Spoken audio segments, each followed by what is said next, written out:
Kod proizvodnje rasada često se susrećemo sa različitim problemima. Promjenjivi vremenski uslovi, promjene temperatura, manjak prirodne svjetlosti i razne bolesti.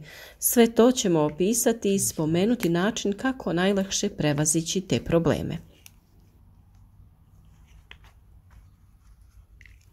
Ostanite s nama i pogledajte video do kraja u kojem ćemo objasniti sve probleme sa kojima se susrećemo pri proizvodnji rasada.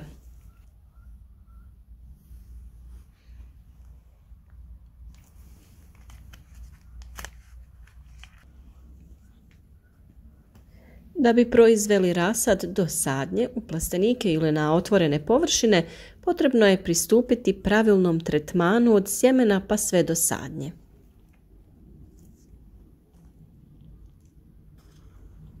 Skladištenje samog sjemena je jako bitno i potrebno ga je pravilno skladištiti.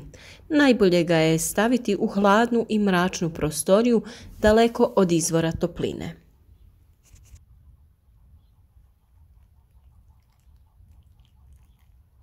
Temperature treba da se kreću iznad tačke smrzavanja pa sve od 5 do 10 stepeni Celzijusa.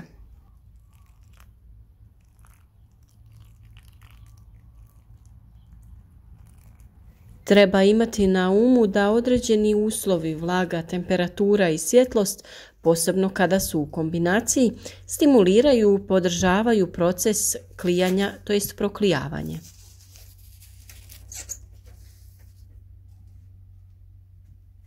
Prije sijanja sjeme je potrebno kratko namočiti, to jest naklijati.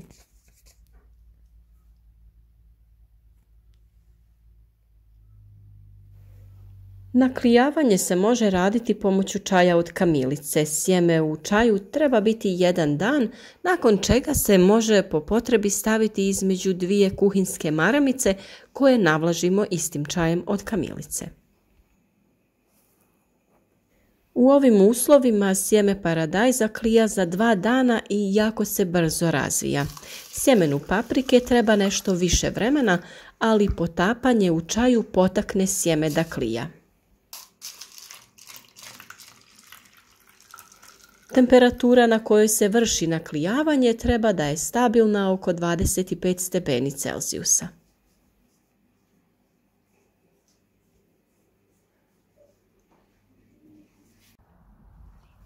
Nakon naklijavanja sjemena sijemo ga u supstrat namijenjen upravo za sijanje. Sijati možemo u kontejnere sa pregradama gdje svaka biljka već bude odvojena jedna od druge, a možemo sijati sve u isti kontejner. U tom slučaju biljke ćemo sijati gušće i naknadno presađivati.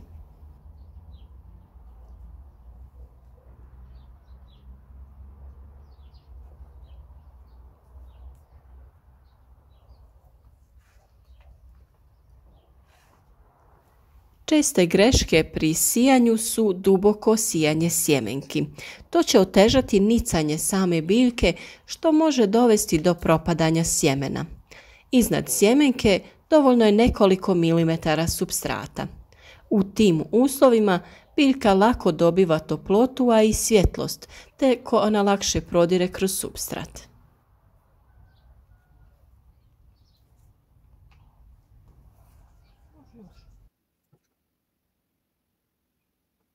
Još jedna česta greška u proizvodnji rasada je previsoka vlažnost i temperatura, koji kao i nedostatak svjetlosti doprinose formiranju nježnih i izduženih biljaka osjetljivih na bolesti.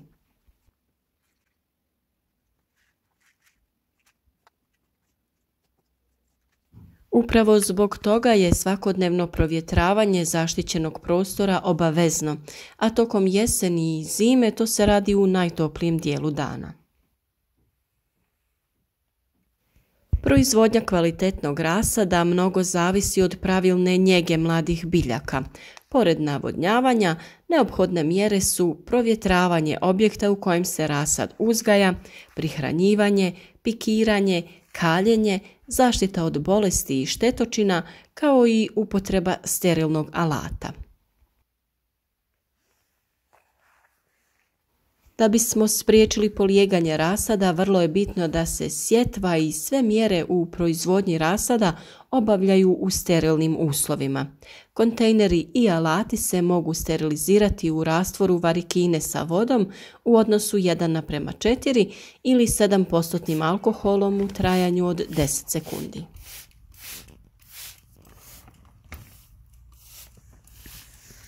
Ukoliko u proizvodnji rasad polegne prije preduzimanja bilo kakvih mjera, neophodno je sterilnim rukama odstraniti oboljele biljke jer njih ne možemo izliječiti. Sve te mjere trebaju spriječiti zarazu rasada fitopatogenim gljivama i doprinijeti pravilnom nicanju i razvoju rasada. Česta greška u proizvodnji rasada je previsoka vlažnost i temperatura koji doprinose formiranju nježnih i izduženih biljaka. Zbog toga je svakodnevno provjetravanje zaštićenog prostora obavezno. Ukoliko su dani hladni i vjetroviti, provjetrava se kada je najtoplije između 11 i 14 sati. Ta mjera se pojačava tokom proljeća. Tokom toplih dana prozore podižemo naizmjenično i uvijek na suprotnoj strani od pravca vjetra. Inače, neposredno poslije nicanja temperaturu treba smanjiti za 10 stepeni u odnosu na optimalnu. Čim se jave prvi listovi, temperatura se poveća i održava u optimumu sve do kaljenja, kada se opet smanjuje. Mlade biljke zahtijevaju više hranjivih materija. One se prihranjuju folijarno različitim vrstama tekućih đubriva. Prvi put se to radi kod formiranja 2 stalna lista. Može se upotrijebiti i rastvor MPK đubriva u količini od 2 do 5 grama na 10 litara vode.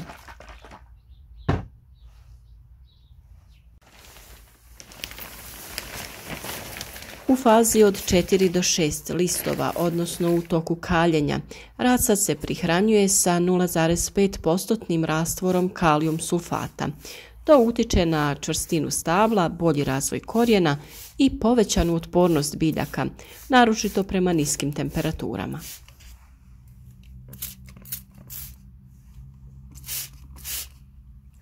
U ranoj proizvodnji obično se sjeme sije gušće, tako da se dobija mnogo biljaka na maloj površini.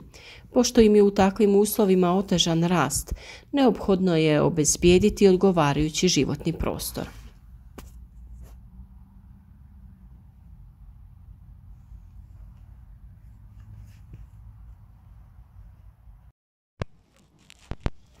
To se postiže pikiranjem u pripremljene redove, hranjive kocke, razne vrste saksija, plastične vrećice i kontejnere.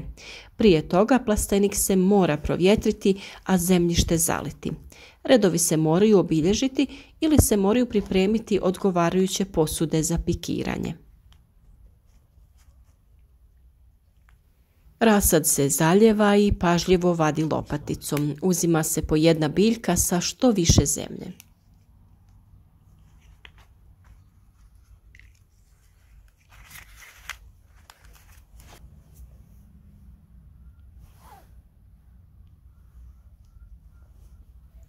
Glavni korijen može se malo skratiti, te ćete tako olakšati rast bočnih korijena.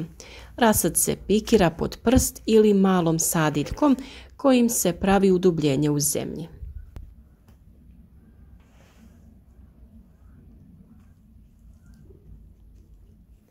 Kada se postavi korijen biljke, sadiljka se koso zabada i zatim ispravi. Tako se zemlja priljubi uz korijen, a tako se radi i pikiranje pod prst.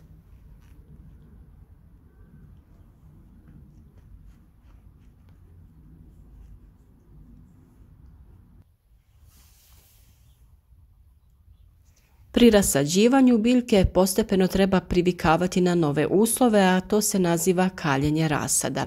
Treba napomenuti da je riječ o postepenom, a zatim sve jačem provjetravanju i smanjivanju temperature vazduha i zemljišta. Kaljenje najčešće počinje 10 dana pred sadnju. Nakon pikiranja biljke 3-4 dana ne smiju da budu izložene direktno suncu, pa se drže u hladu da bi se spriječilo suvišno isparavanje.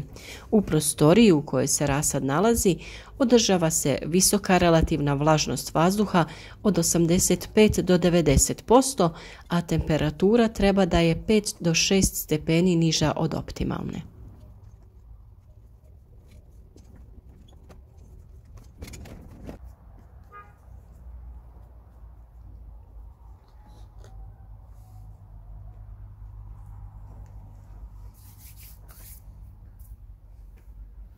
Nakon rasađivanja potrebno je biljke prilikom zalijevanja tretirati sa fungicidom. To radimo kako bi spriječili bolest koja se javlja u prizemnom dijelu stabla. Oboljeli dio dobiva smeđu boju i trune. Već smo pomenuli naziv ove bolesti, a to je polijeganje rasada. O ovoj temi imate i poseban video, pa potražite na našem kanalu. Ovaj postupak je potrebno raditi preventivno jer se rijetko biljke mogu spasiti ako su već zaražene.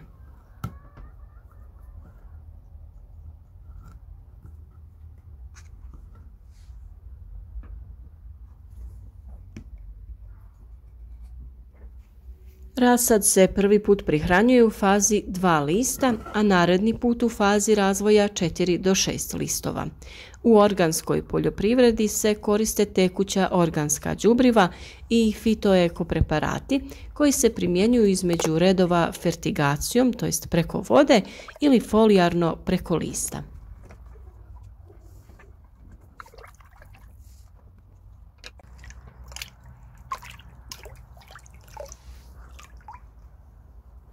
Ukoliko je rasad izdužen, biljke se prihranjuju sa 0,5% rastvorom prirodnog kalijumovog đubriva, čime se povećava čvrstoća stabla, razvija bolji korijen i povećava otpornost biljke, naročito na niske temperature.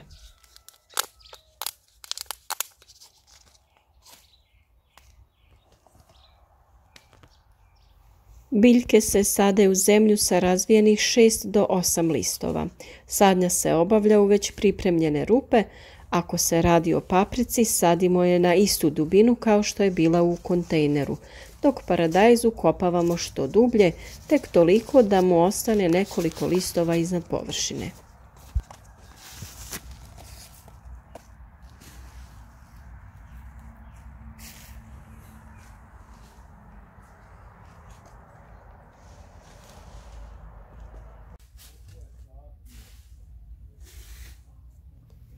I prilikom direktne sadnje u zemlju potrebno je biljke tretirati sa fungicidima radi preventivne zaštite od polijeganja.